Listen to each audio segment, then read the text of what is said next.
Well, the province expects more than 300,000 electric vehicles will be on the road in the next decade as drivers make that switch to cleaner modes of transportation. But this growing environmental awareness is not restricted to the roads, with increased development in electric boating. A BC company is leading the way on that, and Tim Bieber from Templar Electric joins us now to tell us more about it. Good morning, Tim. Thanks for coming in. Thank you. Thanks for having me. I think a lot of people do think about electric cars because we are hearing more and more about that.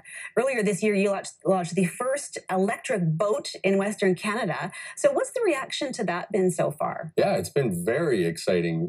We came out a prototype last year, launched it at the beginning of the year. We've been to a few boat shows. The response has been overwhelming. How do you picture the future of water travel? Obviously, there's a lot of boat traffic in this area, particularly Falls Creek. Do you see it going electric?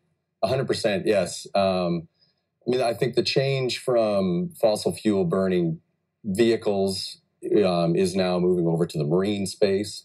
As we're all trying to be a little bit more environmentally conscious, we want to make sure that we're burning less fuel, putting less CO2 into the air and into the water. So it's a very big growing trend. We've had many stories on the pollution problem in Falls Creek. Obviously, electric would help. How significantly do you think? I think it would help significant amount. We've got Falls Creek ferries and the Aquabus. We've got probably hundreds, if not thousands, of pleasure craft boats coming in and out. All of those boats are emitting all of that CO2 emission exhaust into the water. And in a small space like that, it makes a big impact on that emission that's in the water and then in the air. It's a small stagnant space as well, so it would make a difference. So tell us a little bit about the charging stations, because I know that's I don't want to say a concern, but something that people think about when they're considering moving to an electric vehicle is, the charging stations. Will there be enough? What's the charging situation for an electric boat?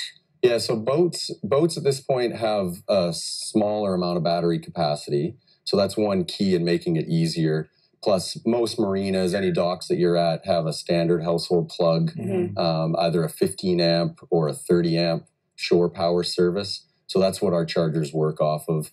And for the most part, you would boat all day, whether you were commercial or whether you were pleasure crafter, you'd boat all day, bring it back to the dock. While it slept overnight, you would just charge it. So between 5 and 10 hours gives you a full charge on just a standard household plug. So would you have enough charging stations, like the more boats that come on board? Sorry, pardon the pun. On board. Yeah, good one. Would you have enough stations for all of those? 100%. Okay. Yes. Yeah.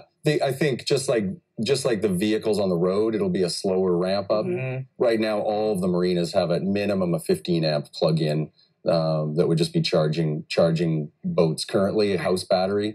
So that charging service works perfectly fine for us. Okay, let's talk about Vancouver. Let's talk about cost, because obviously electric vehicles like Teslas, they're high end, but you're saving gas, you're saving on maintenance. So is that going to be similar for boats? Like, how much is one of your boats? Yeah, so not that much more. The consumer version starts at about $138,000, $148,000. That gets you 10 hours of range. Nicely appointed boat, luxury, kind of in the luxury market. And for a 26-foot boat and 9'6" beam, that's quite a large boat.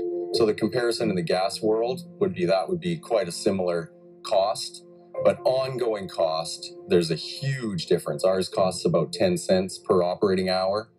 On a gas boat, for instance, I had a 26-foot gas-powered boat. It cost me about $250 per day. And I calculated that over a year. It was about $5,000 to $6,000 in fuel. Wow. You think it's going to be a tough sell, though? It depends on a personal side, on a personal consumer, if they've got a dock or a marina that has the 15 amp or the 30 amp. I think it's an easy sell. And to be able to cruise for 10 hours, most people would never cruise for more than 4 hours. So I think, adopting any new technology is potentially a tough sell, but given that the EV market has paved the way for us, it's a much easier sell. Okay. Now it's your turn for a little pun there. To get paved the way. Did you get that one? Yeah, I got one. Good one. Thanks, Sam, for joining us this morning. Yeah, my pleasure. Thanks for having me.